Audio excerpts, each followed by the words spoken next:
नमस्कार, सिटी न्यूजच्या बातमीपत्रात प्रेक्षकांचं मनपूर्वक स्वागत। आज दिनांक 21 मार्च 2024 वार गुरुवार। बातमीपत्राची सुरुवात करूया सुविचार मालेने। बोलण्यासाठी वेळ आणि शब्दांची गरज नाही तर मनाची गरज आहे। आजचा सुविचार आपण बघितला, आता बघूया बातमीपत्रातील ठळक बातम्या।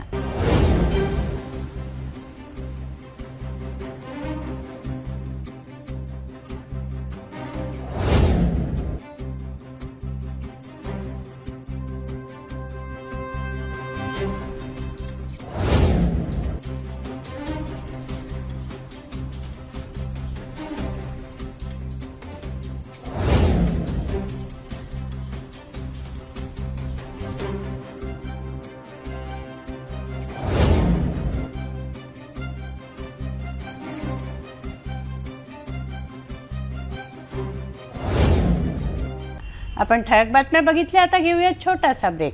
किचन गृहिणी से जुड़ा एक अटूट हिस्सा, जहां उसे मिले हर एक चीज अपनी सही जगह पर। इसलिए Amba stainless steel kitchen trolley आपको लगने वाली साइज अनुसार, आपके किचन के अनुसार, बिल्कुल आपकी इच्छा अनुसार उच्चतम क्वालिटी के किचन ट्रॉलीज मैन्युफैक्चरिंग से सीधे आप तक, यानी 100% वाजिब दाम, ना देखभाल की जरूरत, ना जंग लगने की परेशानी, आसानी से वॉश करने हेतु उत्कृष्ट कैरियर सिस्टम, साथ ही स्टेनलेस स्टील जीना रेलिंग, डेकोरेटिव ग्रिल एवं गेट भी हम बना कर देते हैं। Amba stainless steel kitchen trolley, Dastur Nagar चौक के पास, MIDC road, Amravati, Maharashtra. Break नंतर बघूया सविस्तर बातम्या। लोकसभा सार्वत्रिक निवडणुकीच्या अनुषंगाने जिल्हाधिकारी कार्यालयामध्ये निवडणूक विषयक विविध कक्षांची स्थापना करण्यात आली आहे। जिल्हाधिकारी सौरभ कटियार यांनी निवडणूक कामकाजाबाबत स्थापन करण्यात आलेल्या कक्षांना भेट देऊन पाहणी केली। माध्यम संनियंत्रण व प्रमाणीकरण कक्ष, खर्च संनियंत्रण पथक, वाहन व्यवस्था कक्ष, महसूल भवन जवळील आदर्श आचारसंहिता विभाग, ग्रामपंचायत विभागाजवळील एक खिडकी कक्ष यांनाही जिल्हाधिकारी यांनी भेट देऊन पाहणी केली। जिल्हाधिकारी कार्यालयातील नियोजन भवनातील पहिल्या माळ्यावर जिल्हा माहिती कार्यालयामार्फत माध्यम संनियंत्रण व प्रमाणीकरण कक्ष स्थापन करण्यात आला आहे। या कक्षाला जिल्हाधिकारी श्री कटियार यांनी भेट देऊन येथील व्यवस्था व सुविधेची पाहणी केली। या कक्षाच्या लगतच खर्च संनियंत्रण पथक स्थापन करण्यात आले आहे। तसेच या इमारतीतील वाहन व्यवस्था कक्ष, महसूल भवन जवळील आदर्श आचारसंहिता विभाग, ग्रामपंचायत विभागाजवळील एक खिडकी कक्ष यांनाही जिल्हाधिकारी यांनी भेट देऊन पाहणी केली। स्थापन करण्यात आलेल्या विविध कक्षांमार्फत निवडणूक विषयक कामकाज विहित कालावधीत जबाबदारी व पारदर्शक पद्धतीने पार पाडण्याची सूचना जिल्हाधिकाऱ्यांनी दिली। लोकसभा सार्वत्रिक निवडणुकीच्या अनुषंगाने जिल्हाधिकारी कार्यालयामध्ये निवडणूक विषयक विविध कक्षांची स्थापना करण्यात आली आहे। जिल्हाधिकारी सौरभ कटियार यांनी निवडणूक कामकाजाबाबत स्थापन करण्यात आलेल्या कक्षांना भेट देऊन पाहणी केली। शहरात शांतता व सुव्यवस्था अबाधित राहावी यासाठी पोलीस आयुक्तांनी महाराष्ट्र पोलीस कायद्याचा कलम 37(1) व 3 अन्वये प्रतिबंधात्मक आदेश जारी केला आहे। लोकसभा निवडणुकीच्या पार्श्वभूमीवर हे आदेश जारी केले आहेत। या कलमांचा भंग करणाऱ्यांवर कायदेशीर कारवाई करण्यात येईल। लोकसभा निवडणुकीच्या पार्श्वभूमीवर प्रतिबंधात्मक आदेश आले आहेत। शहरातील कायदा व सुव्यवस्था अबाधित राहावी याकरिता महाराष्ट्र पोलीस कायद्याचे कलम 37(1) व 3 पोलीस आयुक्तालयाच्या परिक्षेत्रात हे आदेश लागू करण्यात आले असून तो दिनांक 22 मार्च ते 5 एप्रिल 2024च्या मध्यरात्रीपर्यंत लागू राहील। या कलमाचा भंग करणाऱ्या व्यक्तीविरुद्ध कायदेशीर कारवाई करण्यात येईल, असे पोलीस आयुक्त नवीनचंद्र रेड्डी यांनी कळविले आहे। होळी, धुळवड, शिवजयंती असे सण एका पाठोपाठ एक आले आहेत। अशात लोकसभा निवडणुकीची आचारसंहिता लागू झाली आहे। या पार्श्वभूमीवर पोलीस सजग झाले आहेत। पोलीस आयुक्त डॉक्टर नवीनचंद्र रेड्डी यांनी पत्रकार परिषद घेतली। होळी निमित्त नाकाबंदी तसंच अवैध दारू विक्रीवर मोहीम राबवण्यात येत आहे। यंदा 1766 खासगी व 480 सार्वजनिक ठिकाणांवर होळी पेटवण्यात येत आहे। कोणतीही अनुचित घटना घडू नये याकरता शहरामध्ये 1200 पोलीस कर्मचारी व 300 होमगार्ड कर्मचारी सज्ज राहणार आहेत। रंग खेळताना कोणालाही जबरदस्तीने रंग लावू नये किंवा मुली महिलांना जबरदस्तीने रंग लावू नये, अन्यथा कारवाई करण्यात येईल, अशी तंबी पोलीस आयुक्तांनी दिली आहे। 28 तारखेला शिवजयंतीनिमित्त सुद्धा मोठा बंदोबस्त राहणार आहे। आचारसंहितेचा भंग होऊ नये याची दक्षता घ्यावी आणि आचारसंहितेदरम्यान कोणत्याही कार्यक्रमाचं आयोजन करण्यास परवानगी घ्यावी। शहरामध्ये पोस्टर किंवा बॅनर लावण्याची सुद्धा परवानगी घ्यावी असं आवाहन पोलीस आयुक्त नवीन चंद्र रेड्डी यांनी पत्रकार परिषदेत केलं। अमरावती शहर आयुक्तालयाच्या हद्दीतील सर्व नागरिकांना होळीनिमित्त शुभेच्छा देतो आणि होळीच्या संदर्भात जो पोलीस बंदोबस्त लावलेला आहे त्यामध्ये शहरांमध्ये जिथे कुठे रॅश ड्रायव्हिंग किंवा जिथे हुल्लडबाजी होऊ शकते अशा सर्व ठिकाणी योग्य ती नाकाबंदी आणि पेट्रोलिंग लावण्यात येत आहे। सर्व पोलीस स्टेशनच्या हद्दीमध्ये उद्यापासूनच कोम्बिंग ऑपरेशन आणि पेट्रोलिंग आणि नाकाबंदी करण्यात येईल। मोठ्या प्रमाणात शहरात बंदोबस्त लावण्यात येत आहे। होळीच्या निमित्ताने कुठल्याही प्रकारची हुल्लडबाजी होऊन कुठेही कायदा व सुव्यवस्थेचा प्रश्न होऊ नये याची दक्षता घेण्यात येत आहे। कोणीही नागरिकांनी कोणत्याही व्यक्तीवर जबरदस्तीने रंग टाकणे किंवा त्याला कुठल्याही अश्लील शिवीगाळ करणे अशा प्रकारचे कृत्य करू नये। अशी कृत्य करताना आढळल्यास त्याच्यावर कारवाई होईल किंवा कोणी तक्रार दिली तर गंभीर अशी कारवाई पोलीस स्टेशन आणि सर्व पोलीस विभागाकडून करण्यात येईल। तसेच नागरिकांनी याबद्दल दक्षता बाळगावी आणि शांततेत आपला सण उत्सव साजरा करावा। या निमित्ताने निवडणुकीच्या आचारसंहिता लागू आहे आणि आदर्श आचारसंहिताचं सुद्धा सर्वांनी पालन करणे आवश्यक आहे। यामध्ये आचारसंहितामध्ये कुठल्याही प्रकारचे पोस्टर बॅनर हे सार्वजनिक ठिकाणी लावून जे आहे मालमत्तेचं विद्रुपीकरण करू नये, ज्याच्यामुळे कायदेशीर कारवाई होऊ शकते संबंधित व्यक्तीवर।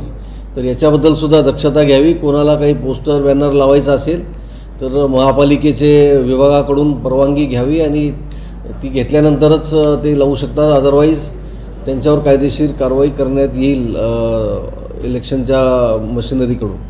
नाही, आता ह्यापुढे पोलीस विभागाकडून सर्व जे आयोजक आहे सर्वांची बैठक घेऊन त्यांना या अनुषंगाने सूचना देण्यात येईल।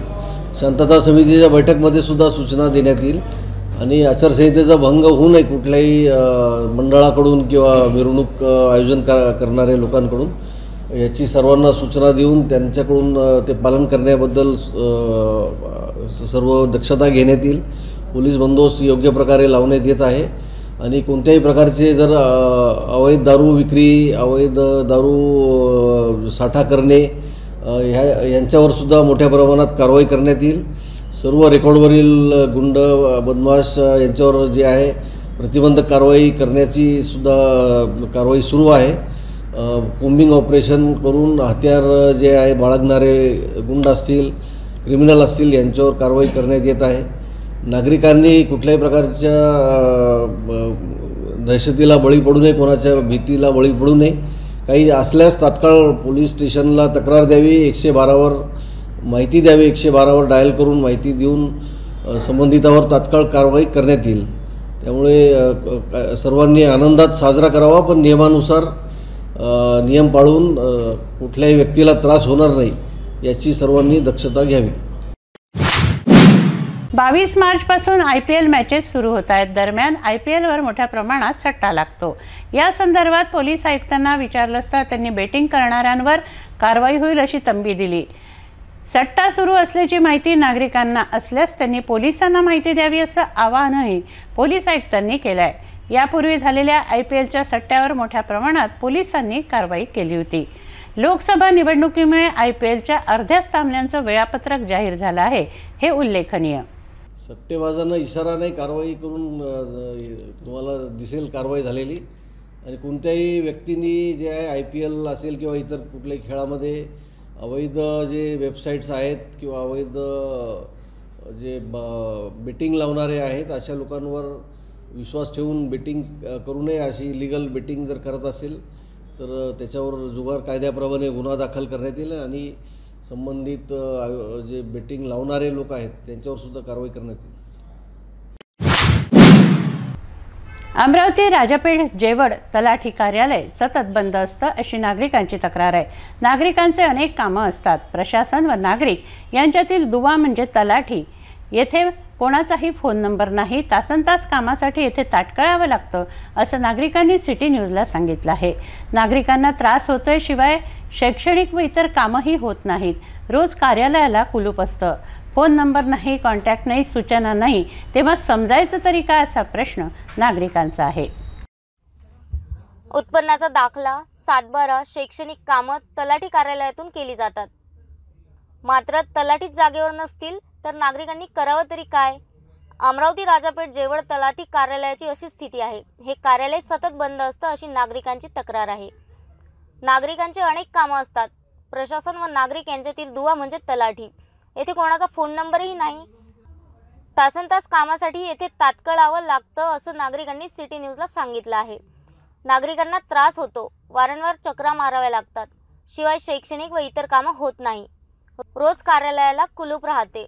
फोन नंबर नाही, कॉन्टॅक्ट नाही, सूचना सुद्धा नाही. तेव्हा समजायचं तरी काय असा प्रश्न नागरिकांचा आहे. नवरात्रीच्या दिवशी आली तर हे ऑफिस बंद होतं 1 वाजता. काल आली तर काल त्याने मला ॲफिडेविट करायला सांगितलं, ॲफिडेविट केलं. आज आलं तर आज बंदच आहे सकाळपासून. आता 1 वाजून गेला, येतो म्हणून आम्ही थांबलो बाबा. ते काय आलेच नाही 3 दिवसापासून. काय शासकीय काम का तुम्हाला? हे उत्पन्नाचा. हॅलो, माझं नाव विजय ठाकरे. मी सकाळी 11 वाजतापासून इथं उभे आहे. तेव्हापासून हे ऑफिस बनत आहे. माझ्या देखत कितीक जण येऊन इथून वापस गेले. मी इथं 1 वाजेपर्यंत वाट बघत आहे. तरी इथं कॉन्टॅक्ट नंबर कोणाचाच नाही आहे. तरीसुद्धा आम्ही 1 वाजेपर्यंत वाट पाहत आहे. आता आखरी थकलो. आता घरी जायची विचार करून आलो तरी पण जाता जाता एक वेळा विचार केला की थांबून जा बस. आता येणार, नंतर येणार, वाट बघली. सकाळपासून इथंच आहे ना. कोणते काम वाढलं? माझं ते टॅक्स पेड होतं ते भरण्याकरता आलो मी. आणखी कोणते काम होते तुमचं? बस माझं तेवढंच काम होतं. काही उत्पन्न दाखला? नाही, उत्पन्नाचा दाखल्याचं काम नव्हतं. नाही. काही अडलेलं आहे का तुमचं? नाही, अडलं नव्हतं. ते पेड होतं बा, भरायला आलं नाही. साधारण तलाठी किती दिवसापासून ऑफिसला येत नाही? मी तर आज पहिल्यांदाच आलो सर. किती वेळ उभे होते तुम्ही? तरी मी सकाळी 11 वाजतापर्यंत आता 1:30 वाजून आला. तरी काही कॉन्टॅक्ट नंबर नाही, काही कॉन्टॅक्टही नाही, वेळही नाही कोणाची, कधी याची जायची. काही कोणी येऊन सांगितलं तुम्हाला की आत्ता येणार? नाही, कोणी काही सांगितलं नाही. आम्ही आमच्या मनानंच वाट पाहून राहिलो. अमरावती जिल्हा वकील संघाच्या 2024-25च्या कार्यकारिणीचा निवडणूक कार्यक्रम नुकताच घोषित करण्यात आला आहे. अमरावती जिल्हा वकील संघाची निवडणूक येत्या 30 मार्च रोजी होते आहे. ही निवडणूक प्रक्रिया मुख्य निवडणूक अधिकारी ॲडव्होकेट उज्ज्वल सोनोने यांच्या मार्गदर्शनाखाली पार पडणार आहे. 30 मार्च रोजी सायंकाळी 5:30 वाजता प्रत्यक्ष मतमोजणीला सुरुवात होणार आहे. सायंकाळी 5:30ला मतमोजणीला सुरुवात झाल्यानंतर निकाल घोषित होईपर्यंत ही प्रक्रिया सुरू राहणार आहे. अमरावती जिल्हा वकील संघाच्या 2024-25 कार्यकारिणी निवडणूक कार्यक्रम नुकताच घोषित करण्यात आला आहे. अमरावती जिल्हा वकील संघाची निवडणूक 30 मार्च रोजी होते आहे. ही निवडणूक प्रक्रिया मुख्य निवडणूक अधिकारी ॲडव्होकेट उज्ज्वल सोनोने यांच्या मार्गदर्शनाखाली पार पडणार आहे. या निवडणूक प्रक्रियेअंतर्गत 16 मार्च रोजी तात्पुरती मतदार यादीचे प्रकाशन करण्यात आलं. या 21 मार्च रोजी अंतिम मतदार यादीचे प्रकाशन करण्यात येणार आहे. 22 मार्च रोजी या इच्छुक उमेदवारांनी नामांकन अर्ज प्रक्रियेला सुरुवात होणार आहे. नामांकन आवेदन पडताळणी, उमेदवारांची यादी प्रकाशन, आक्षेप नोंदवणे, आक्षेपाचा निकाल आदी प्रक्रिया पार पडणार आहे. यासोबतच 26 मार्च रोजी उमेदवारी अर्ज मागे घेणे, उमेदवारांची अंतिम यादी प्रकाशन आदी प्रक्रिया पार पाडणार आहे. तदनंतर 30 मार्च रोजी अमरावती न्याय मंदिर परिसरात जिल्हा वकील संघ सेंट्रल हॉल येथे सकाळी 11 ते दुपारी 4 वाजेपर्यंत मतदान प्रक्रिया होणार आहे. त्याच दिवशी म्हणजे 30 मार्च रोजी सायंकाळी 5:30 वाजता प्रत्यक्ष मतमोजणीला सुरुवात होणार आहे. सायंकाळी 5:30ला मतमोजणीला सुरुवात झाल्यानंतर निकाल घोषित होईपर्यंत ही प्रक्रिया सुरू राहणार आहे. सर्व प्रक्रियाची पूर्तता झाल्यावर अंतिम निकाल घोषित करण्यात येणार आहे. मुख्य निवडणूक अधिकारी म्हणून जबाबदारी सांभाळणारे ॲडव्होकेट उज्ज्वल सोनोने यांच्यासह या प्रक्रियेत सहाय्यक निवडणूक अधिकारी म्हणून advocate BS Taji, advocate Atul Kakade, advocate Pankaj Taware, advocate Mukesh Deshmukh, advocate Bhushan Kokate, advocate Sudhir Tayade आदी विधिज्ञ त्यांना सहकार्य करीत आहेत.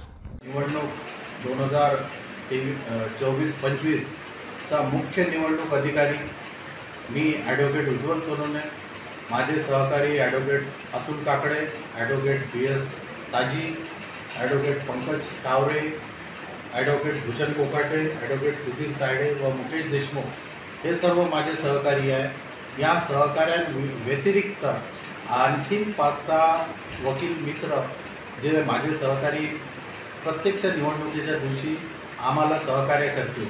वकील संघाची दरवर्षीप्रमाणे होणारी निवडणूक यावर्षीसुद्धा होणार आहे। दिनांक 30 मार्च रोजी ही निवडणूक घेण्यात येईल। या निवडणुकीसाठी आज म्हणजे दिनांक 21/3/2024 रोजी अंतिम मतदारांची यादी प्रकाशित होईल।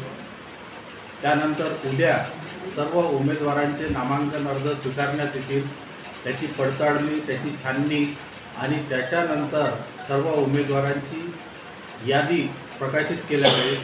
त्याच्यावर जर कोणाचे ऑब्जेक्शन असतील ते पण उद्याच घेतल्या जाणार आहे। त्यानंतर त्याच्यावर जर कोणाचे ऑब्जेक्शन्स असतील तर त्याचं अपील पण उद्याच डिसाईड केल्या जाईल। त्यानंतर 26 तारखेला ज्यांनी नामांकन अर्ज दाखल केलेले आहेत परंतु त्यांना विड्रॉ करायचे आहे, मागे घ्यायचे आहे, ती प्रक्रिया 26 तारखेला 11 ते 2 वाजेपर्यंत घेण्यात येईल। त्यानंतर 30 तारखेला प्रत्यक्ष मतदानाची कारवाई सुरू करण्यात येईल। मतदान पूर्ण झाल्यानंतर 30 तारखेला 5:30 वाजता मतमोजणीला सुरुवात होईल आणि मतमोजणी जोपर्यंत चालू राहील तेव्हा सगळ्यात शेवटी अध्यक्षाचा निकाल घोषित करण्यात येईल। मतदानाचं केंद्र कुठे आहे सर? मतदानाचं केंद्र अजून निश्चित व्हायचं आणि माझं वकील मतदार बंधू भगिनींना आव्हान आहे की सर्वांनी मतदानामध्ये भाग घ्यावा। सर्वांनी आपले ओळखपत्र बार असोसिएशन अमरावती किंवा बार काउन्सिल ऑफ महाराष्ट्र हे सोबत ठेवणे अनिवार्य आहे। तसेच सूचना फलकावर दिलेल्या पद्धतीनेच वोटिंग करायचं, जेणेकरून मतदान अवैध होणार नाही याची काळजी प्रत्येक वकील बांधवांनी घ्यायला पाहिजे, असं माझं सर्वांना नम्र आव्हान आहे। सर्वांना माझी अशी विनंती आहे की त्यांनी आम्हाला पूर्ण सहकार्य करावे। अत्यंत निर्भयपणे व अत्यंत खेळीमेळीच्या वातावरणात ही निवडणूक पार पडेल अशी मी आमच्या सर्व सहकार्याच्या वतीने ग्वाही देतो। जय हिंद। लाचलुचपत प्रतिबंधक विभागाने तहसील कार्यालयातील कोतवालाला 1000 रुपयांची लाच घेताना रंगेहात अटक केली आहे। तक्रारदाराच्या 7/12 वडिलांच्या नावात असलेली चूक दुरुस्त करण्यासाठी कोतवाल सचिन मरकाम याने 5000ची मागणी केली। तडजोडी अंती ही रक्कम 1000 रुपये ठरली। याबाबत तक्रारदाराने लाचलुचपत प्रतिबंधक विभागाकडे तक्रार केली असता कोतवालाला रंगेहात अटक केली आहे। अमरावती पेठ शाखा तहसील कार्यालय येथील कोतवाल 40 वर्षीय सचिन विजयराव मरकाम याला लाचलुचपत प्रतिबंधक विभागाने 1000 रुपयांची लाच घेताना रंगेहात अटक केली आहे। संत ज्ञानेश्वर सांस्कृतिक भवन परिसरात लाच घेताना कोतवालाला ताब्यात घेण्यात आलं। तक्रारदाराच्या 7/12 वडिलांच्या नावात असलेली चूक दुरुस्त करण्यासाठी कोतवालाने 5000 रुपये मागितले। तडजोडी अंती ही रक्कम 1000 ठरली। एसीबीने सापळा रचला असता पंचांसमक्ष कोतवालाने लाच स्वीकारल्यावरून कारवाई करण्यात आली। 20 मार्च रोजी दुपारची ही घटना आहे। 16 मार्चपासून लोकसभा निवडणुकीसाठी आचारसंहिता लागू झाली आहे। आचारसंहितेचं उल्लंघन करणाऱ्यांविरुद्ध धडक कारवाई करण्याकरता जिल्हाधिकारी सौरभ कटियार यांच्या मार्गदर्शनात वेगवेगळे भरारी पथकं नेमण्यात आले आहेत। आचारसंहितेचा भंग करण्याच्या 2 घटना अमरावती शहरात घडल्या आहेत। 19 मार्चला अंबादेवी मार्गावरील एका भवनात बजरंग टेकडी येथे राहणाऱ्या सूरज मिश्रा यांनी विना परवानगी स्वर्गीय बिजलाल मिश्रा सामाजिक संस्थेच्या वतीने महिलांना भेटवस्तू वाटपाचा कार्यक्रम आयोजित केला। तेव्हा सूरज मिश्रा यांच्या विरोधात राजापेठ ठाण्यात तर दुसरा नांदगावपेठ पोलीस स्टेशन हद्दीत येणाऱ्या शिवणगाव येथे महिलांचा नारी शक्ती सन्मान सोहळ्याचं आयोजन करण्यात आलं। त्या ठिकाणी सुमारे 200 महिला उपस्थित होत्या। या आयोजकांवर आचारसंहिता भंग केल्याचा गुन्हा दाखल करण्यात आला आहे। 16 मार्चपासून सर्वत्र 2024 लोकसभा निवडणूक आचारसंहिता घोषणा करण्यात आल्याने या दिवसापासूनच आचारसंहितेचे उल्लंघन करणाऱ्याविरुद्ध धडक कारवाई करण्याकरिता जिल्हाधिकारी सौरभ कटियार यांच्या मार्गदर्शनात वेगवेगळे भरारी पथक नेमण्यात आले। कोणत्याही कार्यक्रमाची रीतसर परवानगी घेणे अनिवार्य करण्यात आल्याने नियमाचे उल्लंघन करणाऱ्यावर आता कारवाईला सुरुवात करण्यात आली आहे। 26 एप्रिलला होणाऱ्या अमरावती लोकसभा निवडणूकमध्ये लागू असलेल्या आचारसंहिता नियमाचा भंग करण्याचा पहिल्याच 2 घटना अमरावती शहरात घडल्या आहे। यात भरारी पथकाने राजापेठ पोलीस स्टेशन हद्दीत तर दुसरी कारवाई नांदगाव पेठ पोलीस स्टेशन हद्दीत करण्यात आली। 19 मार्चला अंबादेवी मार्गावरील एका भवनात बजरंग टेकडी येथे राहणारा सूरज मिश्रा यांनी विनापरवानगीने स्वर्गीय ब्रिजलाल मिश्रा सामाजिक संस्थेच्या वतीने महिलांना भेटवस्तू वाटपाचा कार्यक्रम आयोजित केला। याची माहिती होताच निवडणूक भरारी पथक दाखल होऊन शासकीय परवानगी न घेतल्याने आढळून आल्याने सूरज मिश्रा विरोधात राजापेठ पोलीस स्टेशन येथे कलम 188 सह कलम 135 अंतर्गत गुन्हे दाखल करण्यात आले। तर दुसरीकडे नांदगाव पेठ पोलीस स्टेशन हद्दीत येणाऱ्या शिवणगाव येथे महिलांचा नारी शक्ती सन्मान सोहळ्याचे आयोजन करण्यात आले। त्या ठिकाणी सुमारे 200 महिला उपस्थित होत्या। याचीच माहिती भरारी पथकाला मिळाली असता विनापरवानगीने कार्यक्रमाचे आयोजन केल्याचे स्पष्ट होताच कार्यक्रमाचे ध्वनिचित्र मुद्रण करून नांदगाव पेठ येथे आयोजकांवर गुन्हे दाखल करण्यात आले। यात फिर्यादी उमेश रामेश्वर ठाकरे यांच्या तक्रारीवरून शिवणगाव येथे राहणारे धीरज केने, प्रतीक रावेकर, गणेश आमले यांच्या विरुद्ध कलम 188 सह कलम 135 अंतर्गत गुन्हे दाखल करण्यात आले।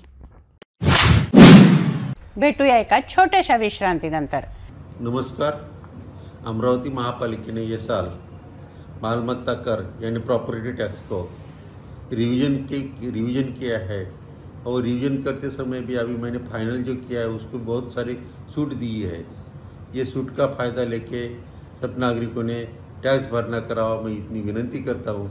और ये करते समय भी लास्ट ईयर जो मालमत्ता धारक ने टैक्स भरा नहीं है उनको 2% से चक्रवाढ़ ब्याज से उसके ऊपर ब्याज लगा है। अगर वो नागरिक भी ये साल 100% टैक्स भरना करते हैं तो उनको ये 100% 2% का ब्याज माफ़ करने की मैं अभी यहाँ पे घोषणा करता हूँ।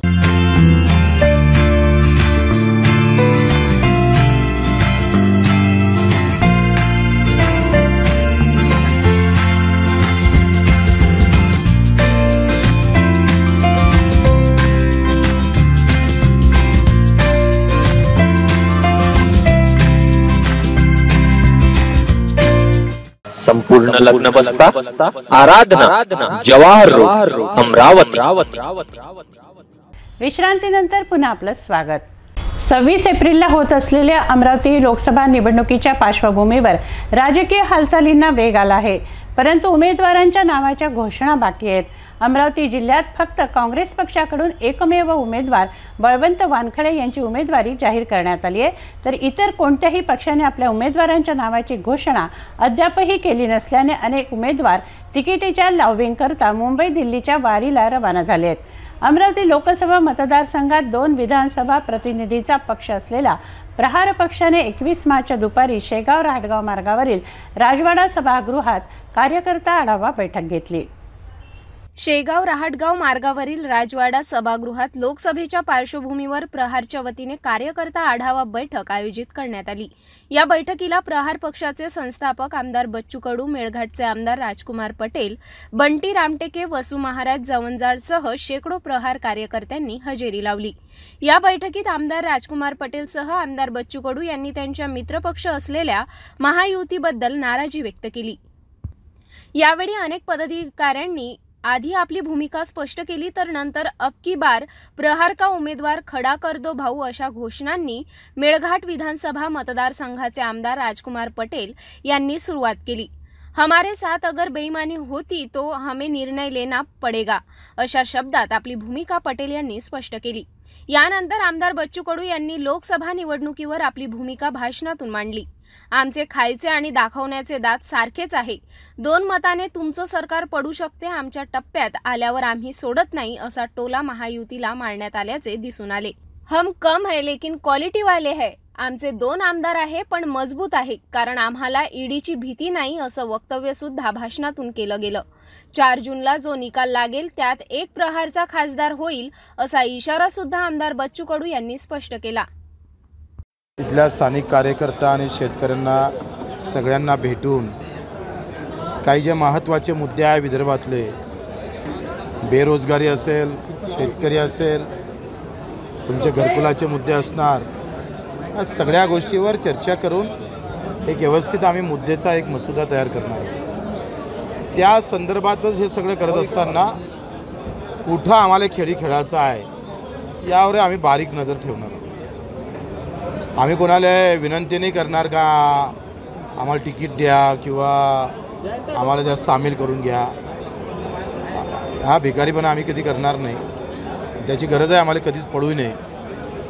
पण काही ना काही कशा पद्धतीनं त्याचे परिणाम प्रहार हा फक्त एका तालुक्यापुरता जिल्ह्यापुरता विषय नाही आहे. तो महाराष्ट्रामध्ये अतिशय प्रभावीपणे आम्ही काम करतो आहे. प्रत्येक जिल्ह्यामध्ये आमचा कार्यकर्ता तालुक्या पातळी ते गाव पातळीपर्यंत आहे. हा सगळा विषय घेऊन जे मुद्दे निवडणुकीतले संपले आहे त्या मुद्द्या बाबतीत आम्ही या सगळ्या निवडणुकीमध्ये तो अजेंडा घेऊन आम्ही समोर जाण्याची आमची तयारी आहे. आणि ते 11 एप्रिलला सगळं फायनल महात्मा ज्योतिबा फुले जयंतीच्या दिवशी आम्ही ते सगळं त्याचा पुरा अंतिम निर्णय घेऊन या निवडणुकीची पार्श्वभूमी स्पष्ट करू. राजकुमार पटेल यांना तुम्ही सर्व निर्णय दिले, पण त्यांचं आजचं जे भाषण आहे ते थोडं अतिशय म्हणजे भाजप किंवा सत्ताधाऱ्याच्या विरोधात होतं. तर काय वाटतं? हा निर्णय आम्ही राजकुमारजीकडेच ठेवलेला आहे. आखरी सगळे माहिती देऊन तो अधिकार आणि ते सगळं आम्ही तो अधिकारच त्यांना निर्णय घ्यायचा त्यांच्याकडे देणार आहोत. आणि तो जे निर्णय त्या राजकुमारजी घेईल ते आम्ही करू. लोकसभेच्या विजयाचा जो पटेल आणि राणांचे संबंध अनेकदा चर्चेत येत असतात. आज तुम्ही जे यांना जबाबदारी दिली तो काही राजकीय चतुरपणाचा एक भाग असू शकतो असं वाटतं का? असं काय याच्यातलं चतुरपणाचं? राजकुमार हमारे दिल में है और हम उनके दिल में है. हम गहरे दोस्त भी है और हमारी पार्टी भी है. लोकसभेसाठी 4 एप्रिल फॉर्म दाखल करायची शेवटची तारीख आणि आपण बरोबर आहे ना. मग आमची पहिले तयारी राहणारच म्हणजे तेच ते धरूनच आम्ही करणार आहोत. अरे मी काय सांगतोय, आखरी परिस्थिती पाहून हात मारला पाहिजे. आम्ही परिस्थितीवर लक्ष ठेवू. 8 तारीख वापस घेण्याची तारीख 15 तारखेला 4 तारीख 11 तारखेला निर्णय घेणार. 4 तारखेपासून अर्ज भरणं आहे. 8 तारखेला विड्रॉल आहे. लक्षात घ्या. आणि आम्ही आमच्या सगळ्या प्रोसेस करून ठेवू. मी तुम्हाला काय म्हटलं आहे, निर्णय 11 तारखेला हा सार्वत्रिक जरी असला तर कुठं कशी चाल चलाची त्याला थोडी बंधनं आहे. वैचारिकदृष्ट्या पॅकअप मारलं असं म्हणता येईल काय? नाही, वैचारिकदृष्ट्या पॅकअप मारलंच नाही. आता तर आम्ही सुरू करणार आहोत लढाई. आता प्रत्येक जिल्ह्यात 29 तारखेला नांदेड त्या मराठवाड्यात आहे, संभाजीनगरला आहे, मुंबईला बैठक आहे, पश्चिम महाराष्ट्र खानदेश पाहू ना. आम्ही माझं काय म्हणणं आहे, आमचा परिणाम आमचा फटका उमटला पाहिजे. हो, युतीतून बाहेर पडण्याचं किंवा आम्ही युतीत आहे का नाही आहे हेच पहिले विचारा समोरच्यांना आणि मग आम्ही सांगू पडतो का थांबतो. लोकसभेचा प्रश्न आहे. अमरावती लोकसभेमध्ये आनंदराव अडसूळ आता भाजपच्या कार्यालयात जाऊन भेटून आले. प्रमाणपत्र नवनीत राणांचं रद्द होण्याच्या मार्गावर अशी चर्चा आहे. त्यामुळे पर्याय म्हणून भाजप आनंदराव अडसूळला उमेदवारी देण्याची अशी चर्चा सुरू आहे. काय आणि नवनीत राणांचं जे तिकीट आहे ते वेटिंगवर ठेवलं आहे. कुठली चर्चा असू द्या, आम्ही आमच्या मुद्द्यावर कायम राहू. चर्चा कुणाला तिकीट भेटते नाही भेटत हा भाग अलग आहे. आम्ही परिस्थितीवर सगळं लक्ष ठेवून आहोत. व्यवस्थित आम्हाला वाटलं की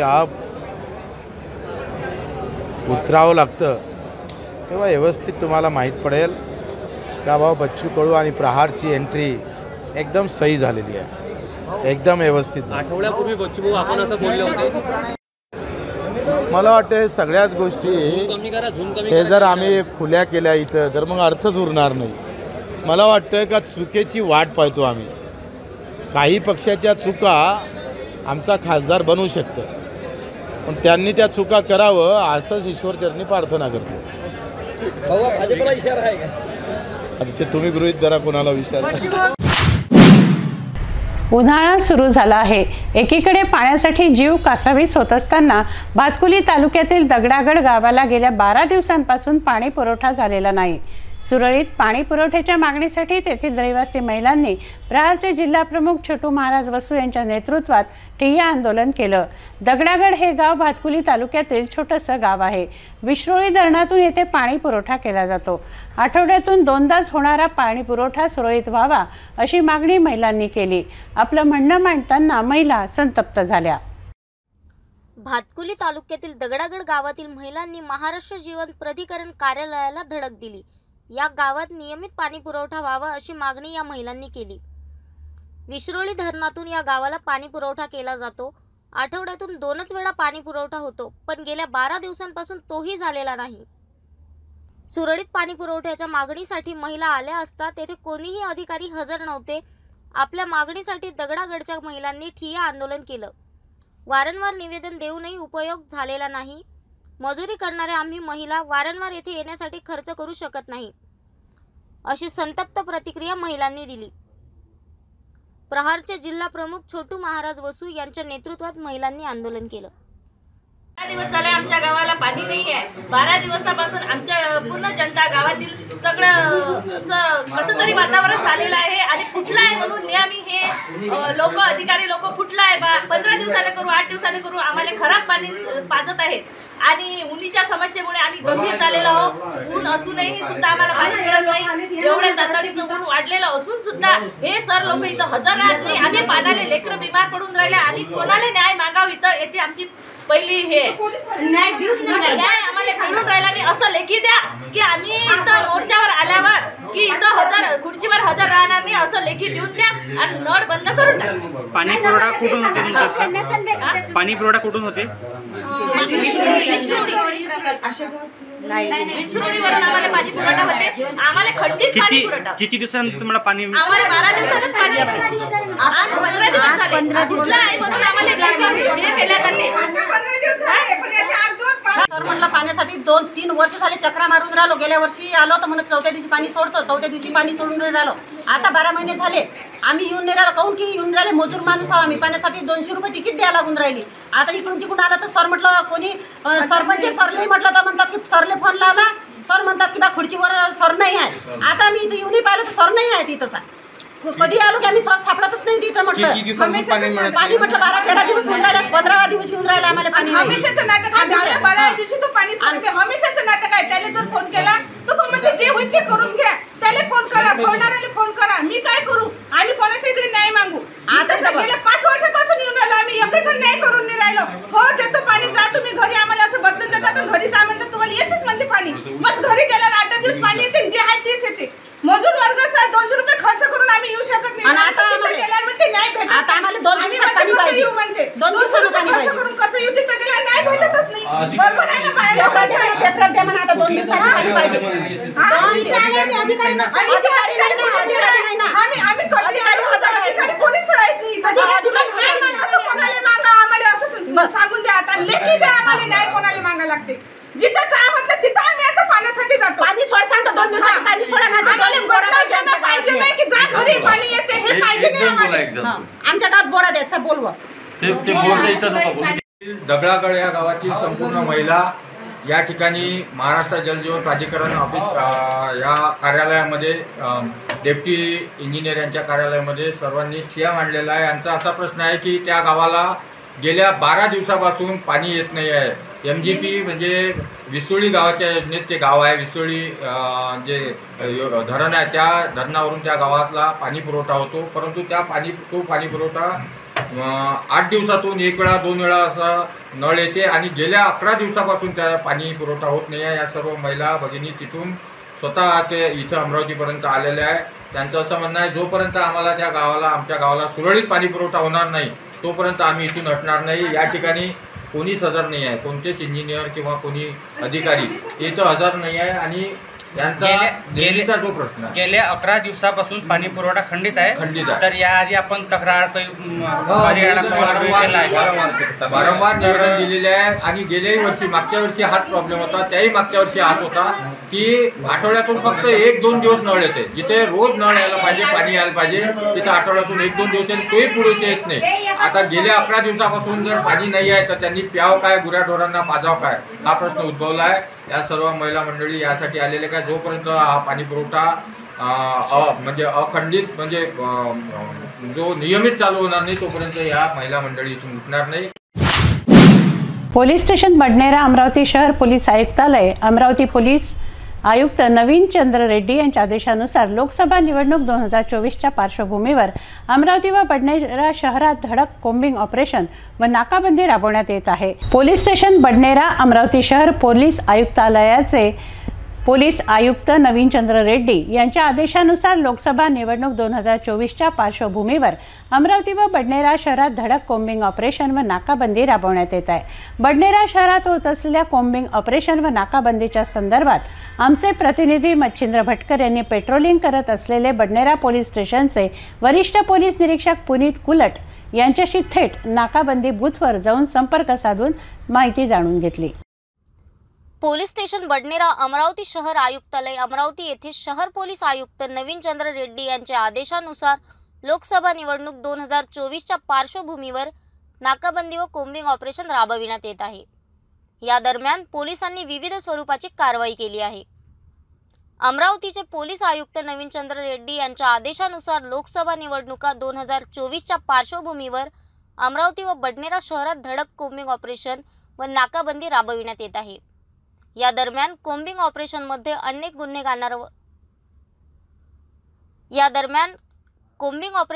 अनेक गुन्हेगारांवर विविध प्रकारच्या आरोपीवर धडक कारवाई करून जेरबंद करण्यात येत आहे. तर ठिकठिकाणी नाकाबंदी करून वाहनांची कडक तपासणी सुरू आहे.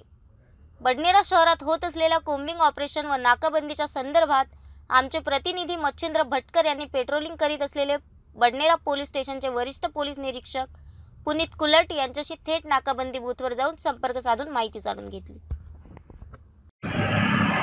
लोकसभा निवडणुका 2024च्या पार्श्वभूमीवर अमरावती येथील आयुक्त नवीन चंद्र रेड्डी यांनी त्यांच्या आदेशानुसार बडनेरा व अमरावती शहरात कोम्बिंग ऑपरेशन तसेच नाकाबंदी सुरू केलेली आहे.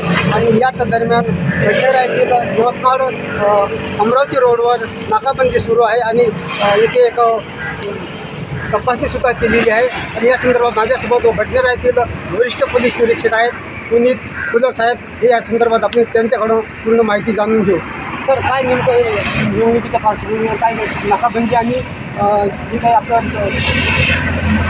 सुरू आहे त्याच्याबद्दल काय सांगाल? हे संपूर्ण पोलीस आयुक्तालय अमरावती शहर येथे एकूण 11 ठिकाणी बॉर्डर सिलिंग पॉईंट्स आदरणीय CP सर यांच्या आदेशाने लावण्यात आलेले आहे. त्यापैकी 2 सिलिंग पॉईंट्स जे आहेत ते बडनेरा पोलीस स्टेशनच्या हद्दीमध्ये लावण्यात आलेले आहे. एक हा जो तुम्ही बघताय यवतमाळ टी पॉईंट, इथे एक लावण्यात आलेला बॉर्डर सिलिंग पॉईंट आणि दुसरा बॉर्डर सिलिंग पॉईंट आहे अकोला नाका येथे लावण्यात आलेला आहे. त्या सिलिंग पॉईंटवर 3 पोलीस अंमलदार, त्यामध्येच एक ट्रॅफिकचे अंमलदार आणि महसूलची जी SSTची जी टीम असते ती टीम या पॉईंट्सवर 24 तास आमचे महसूलचे आणि पोलीस अंमलदार या पॉईंटवर 24 तास वाहनांची संशयित वाहनांची चेकिंग इथे करणार आहे आणि पहारा असा पोलिसांचा राहणार आहे. नाकाबंदीबद्दल झालं आपण कोम्बिंग ऑपरेशनसुद्धा राबवलेलं आहे. यामध्ये आपण काय काय आढळून आलं आपल्याला बडनेरा शहरात? बरोबर आहे. आदरणीय CP सर, आदरणीय DCP सर आणि माननीय ACP सर यांच्या आदेशाने बडनेरा पोलीस स्टेशन हद्दीमध्ये 18/3/2024 चे 23 वाजेपासून ते 19/3 सकाळी 5 वाजेपर्यंत कोम्बिंग ऑपरेशन राबवण्यात आलेले आहे.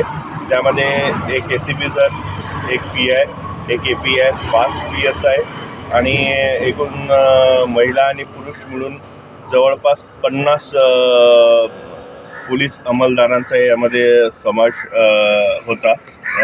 तर यामध्ये मोठ्या प्रमाणात आणि कसून गुन्हेगारांची यामध्ये चौकशी करण्यात आली, शोध घेण्यात आला त्यामध्ये 16 तडीपारांचं चेकिंग करण्यात आली.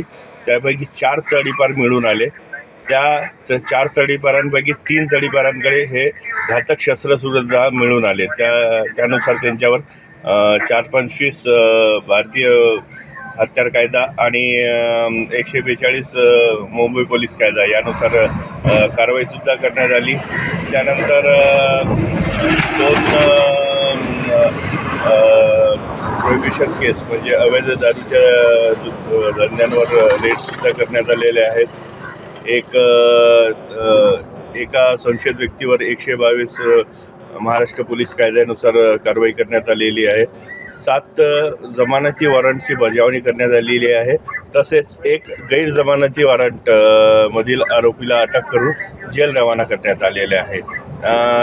त्याच कोम्बिंग ऑपरेशन दरम्यान 2 ठिकाणी नाकाबंदीसुद्धा लावण्यात आली होती. त्या नाकाबंदीमध्ये 26 वाहनं चेक केली आणि 4 वाहनांवर चालानची कारवाई करण्यात आली आहे. एकूण 1800 रुपयांचा चालान करण्यात आलेले आहे. या प्रकारे आणि 2 व्यक्तींकडे घातक शस्त्रसुद्धा मिळून आलेले आहेत. त्यानुसार त्यांच्यावर 425 भारतीय हत्यार कायदा यानुसार कारवाई करण्यात आली आहे.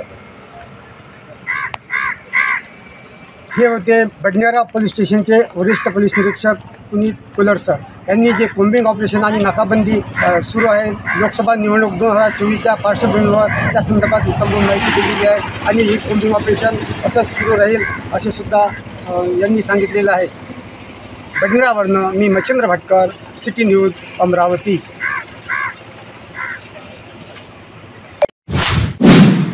बैतूलच्या इंदिरानगर येथे राहणारा आरोपी सल्लू उर्फ सलीम खान उर्फ भुरे खान वय वर्ष 42 याच्यावर अमरावती शहर व ग्रामीणमधील पोलीस ठाण्यात असंख्य गुन्हे दाखल आहेत. तो न्यायालयात हजर राहत नसल्याने त्याच्या नावाने अटक वॉरंट काढण्यात आलं. तो नेहमी वेगवेगळे पत्ते देऊन न्यायालयाची दिशाभूल करतो. 19 मार्च रोजी वॉरंट पथक पोलीस उपनिरीक्षक गंगाधर जाधव यांच्यासह जितेंद्र थोरात, आशिष विघे, विक्रम देशमुख, निलेश पोकळे यांना बैतूल येथे रवाना केलं असता गुप्त माहितीच्या आधारे या अट्टल गुन्हेगाराला अटक करण्यात आली आहे. आरोपी सल्लू उर्फ सलीम खान उर्फ भुरे खान वल्द नूर खान पठाण वय वर्ष 42 वर्ष इंदिरानगर राहणार गंज बैतूल मध्य प्रदेश याच्यावर अमरावती शहर व अमरावती ग्रामीण पोलीस हद्दीमध्ये असलेल्या ठाण्यांमध्ये तसंच मध्य प्रदेशात देखील वेगवेगळ्या पोलीस ठाण्यांच्या हद्दीमध्ये कलम 397, 379, 380 व भारतीय दंडविधान 3/25 आर्म ॲक्ट 136 भाविकासारखे असंख्य गुन्हे दाखल आहेत. तो न्यायालयात हजर राहत नाही, त्यामुळे त्याच्या विरुद्ध अनेक ठिकाणी अटक वॉरंट काढण्यात आलं आहे. आरोपी सल्लू उर्फ सलीम खान उर्फ भुरे खान वल्द नूर खान पठाण याच्यावर police station Rajapeth, Kholapuri gate, Achalpur, Shirasgaon Kasba, Anjangaon, Surji, Frazerpura, Badnera, Morshi, Samarspura, Warud, Gadgenagar, Kotwali तसंच मध्य प्रदेश येथे गुन्हे दाखल आहेत. हा वेगवेगळे पत्ते देऊन पोलीस व न्यायालयाची दिशाभूल करतो. तेव्हा 19 मार्च रोजी वॉरंट पथक पोलीस उपनिरीक्षक गंगाधर जाधवसोबत पोलीस हवालदार जितेंद्र थोरात, आशिष विघे, विक्रम देशमुख, निलेश पोकळे यांनी नमूद आरोपी शोधकामी बैतूल येथे रवाना केलं व बैतूल येथे गुप्त बातमीदारांना विश्वासात घेऊन आरोपी सल्लू उर्फ सलीम खान भुरे खा पठाण याची माहिती घेऊन तो इंदिरानगर भागात असल्याची खात्रीलायक माहिती मिळताच आरोपी सल्लू उर्फ सलीम खानला वॉरंट पथकाने ताब्यात घेतलं व राजापेठ येथे आणून त्याच्यावर कारवाई करण्यात आली आहे. सदरची कारवाई पोलीस आयुक्त नवीनचंद्र रेड्डी तसंच गणेश शिंदे पोलीस उपायुक्त, सहाय्यक पोलीस आयुक्त देवदत्त भवर, राजापेठ विभाग यांच्या मार्गदर्शनात लेखा लोंढे वरिष्ठ पोलीस निरीक्षक, वॉरंट पथकाचे गंगाधर जाधव, जितेंद्र थोरात, विक्रम देशमुख, आशिष विघे, निलेश पोकळे, जगदीश वानखडे यांनी केली. लाखनवाडी येथील गुणवंत बाबांच्या मंदिरात असलेल्या पुजाऱ्यावर बुधवारी मध्यरात्री 3 वाजता जीवघेणा हल्ला करण्यात आला. लोखंडाच्या रॉडने पुजाऱ्याच्या पायांवर जबर मारहाण करण्यात आली. गंभीर जखमी झालेल्या पुजारी बाबांना अमरावतीला रेफर करण्यात आलाय. तहसील परिसरातील रुग्णालयाच्या अतिदक्षता विभागात त्यांच्यावर उपचार सुरू आहेत. आरोपीला अटक केल्याची माहिती आहे. लाखनवाडी येथील गुणवंत बाबांच्या मंदिरात असलेल्या पुजाऱ्याला जबर मारहाण करण्यात आली. बुधवारी रात्रीची ही घटना आहे. पुजाऱ्यावर लोखंडी रॉडने जीवघेणा हल्ला झाला. त्यांच्या पायावर बेदम मारहाण करण्यात आली। प्रथम त्यांना अचलपूर उपजिल्हा रुग्णालयात दाखल करण्यात आलं। तेथून आरोपीला अटक केल्याची माहिती आहे। तहसील कार्यालय परिसरातील रुग्णालयात अतिदक्षता विभागात त्यांच्यावर उपचार सुरू आहेत। आरोपीला अटक केल्याची माहिती आहे। हा हल्ला का करण्यात आला याचा तपास पोलीस करत आहेत। मोर्शी पोलीस स्टेशन अंतर्गत येत असलेल्या खेड येथे एका 40 वर्षीय महिलेची निर्घृण हत्या झाली। ही घटना 20 मार्च रोजी उघडकीस आली। मृतक महिलेचं नाव रामकली जगरलाल उईके असं आहे। चक्कीवर दळण दळण्यासाठी जाते सांगून तेव्हापासून ती घरी परतलीच नाही। शेतात पराठी वेचण्यासाठी गेलेल्या महिलांना ही बोरीच्या एका झाडाखाली साडीचा पदर गळ्याला बांधलेल्या अवस्थेत व दुसरा पदर बोरीच्या झाडाला लटकलेला दिसून आला। या प्रकरणी रामकलीचे पती जगरलाल उईके व त्याचा 8 वर्षाचा मुलगा यांना पोलिसांनी संशयावरून ताब्यात घेतलाय। मध्य प्रदेश येथील हिरडी गावातील रहिवासी जगरलाल उईके हा कामाकरिता महाराष्ट्रात येऊन मोर्शी तालुक्यातील खेड येथे असलेल्या पडित प्राथमिक आरोग्य केंद्रात राहत होता। गेल्या 10 वर्षांपासून आपली पत्नी रामकली वय वर्ष 40 व मुलगा वय वर्ष 8 यांच्यासह बेकायदेशीररित्या राहत होता।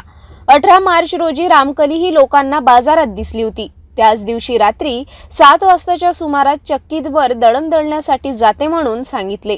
तेव्हापासून ती घरी परतलीच नाही। पती जगरलाल हा तिच्या शोधात होता, मात्र ती आढळून आली नाही। 20 मार्च रोजी गावातील महिला प्राथमिक आरोग्य केंद्राच्या मागे असलेल्या एका शेतात पराठी वेचण्यासाठी गेल्या होत्या। त्यांना ही महिला बोरीच्या एका झाडाखाली साडीचा पदर गळ्याला बांधलेल्या अवस्थेत व दुसरा पदर बोरीच्या झाडाला तात्पुरता लटकलेला व महिला जमिनीवर मृत अवस्थेत पडलेली आढळून आली। कामावरील महिलांनी लगेच गावात धाव घेऊन ही माहिती गावकऱ्यांना दिली।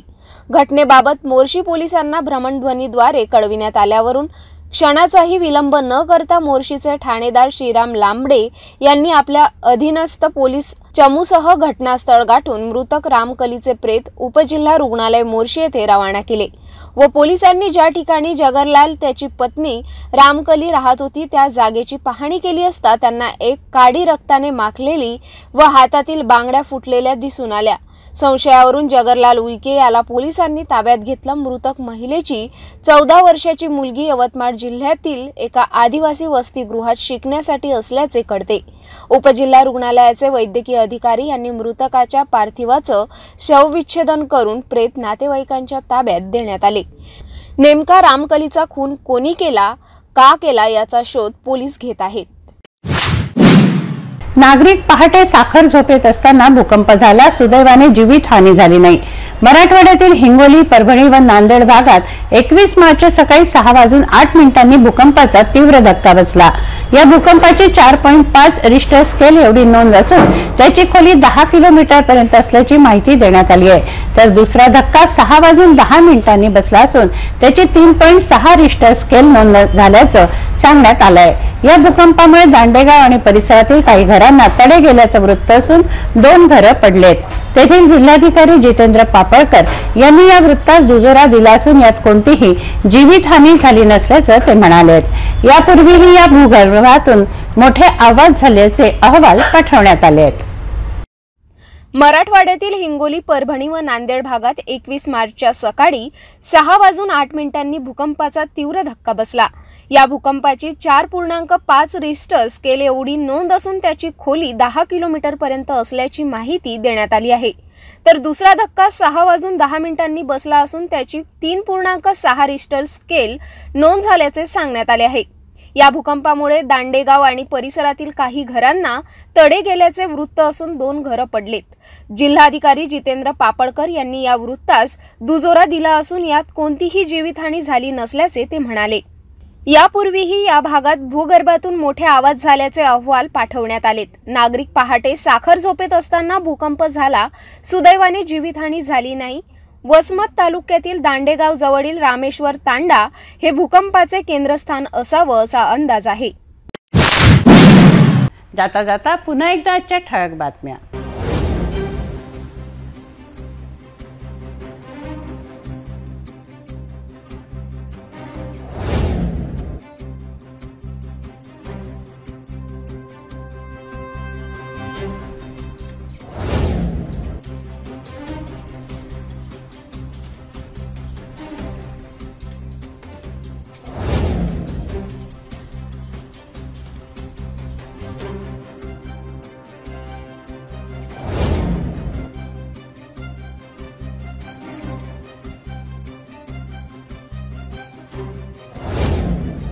आपण आता सिटी न्यूज चॅनल आपल्या टीव्हीवर सुद्धा बघू शकता। यामध्ये GTPL channel number 73, Fastway channel number 256, city cable channel number 92 वर। जर आपल्या टीव्हीवर सिटी न्यूज चॅनल दिसत नसेल तर आपण आपल्या केबल ऑपरेटरशी संपर्क करावा। आपण सिटी न्यूज केबलच्या व्यतिरिक्त YouTube, Facebook, Instagram आणि ट्विटरवर सुद्धा बघू शकता। याकरता सोशल मीडिया अकाउंट सबस्क्राइब करा, फॉलो करा, लाईक करा। YouTube अकाउंट सबस्क्राइब करण्याकरता सबस्क्राइब बटनला क्लिक करा आणि बेल आयकॉन दाबायला विसरू नका, कारण सर्वात आधी समाचार आपल्यापर्यंत पोहोचणार आहे। तसंच सिटी न्यूजचं फेसबुक पेज लाईक करा, इंस्टाग्राम आणि ट्विटर हँडल फॉलो करा। आपण व्हॉट्सॲपवर सुद्धा सूचना देऊन न्यूज प्राप्त करू शकता। व्हॉट्सॲप नंबर स्क्रीनवर येतोय। हे बातमीपत्र एवढ्यावरच थांबूया, पुन्हा भेटूया नवीन घडामोडींसह। नमस्कार।